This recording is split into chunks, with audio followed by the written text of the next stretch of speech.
Sir speaker sir, మీరంటే మర్యాద ఉంది సార్, మీరంటే గౌరవం ఉంది సార్. కానీ తమరు కూడా సార్ మా పార్టీ టికెట్ మీద గెలిచిన ఎమ్మెల్యే ఆ పార్టీ టికెట్ మీద ఎంపీకి పోటీ చేస్తే ఆయన నాడ కూర్చోబెడితే సార్ స్పీకర్ సార్, నిజంగా సార్ మీకు దయచేసి మా ప్రార్థన sir. I'm appealing to you. నా మాట మొత్తం వినండి సార్.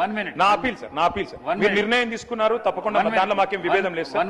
మీరంటే సంపూర్ణమైన గౌరవం ఉంది. ఒక్క నిమిషం.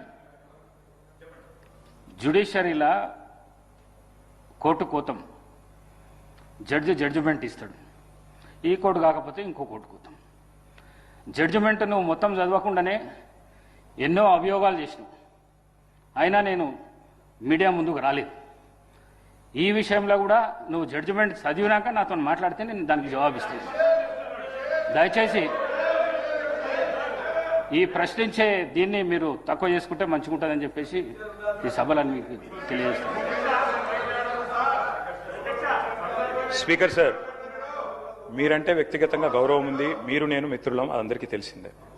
కానీ మీరు తీసుకున్న నిర్ణయం తప్పైనా తప్పకుండా ప్రశ్నించే అధికారం, హక్కు నాకు సభ్యుడిగా ఇక్కడ ఉంది, ఉంటుంది సార్. మీరు జ్యుడిషియల్ అథారిటీ నేను కాదంటలేదు, కానీ అట్ ద సేమ్ టైం ప్రజాస్వామ్యంలో ప్రశ్నించడం, నిలదీయడం, అడగడం మా బాధ్యత. అడుగుతాం, తప్పకుండా హైకోర్టులో అడుగుతాం. నేను మీతో సంవాదం కోరుకుంటలేను, ముగిస్తున్నాను. ఒకటే నిమిషం.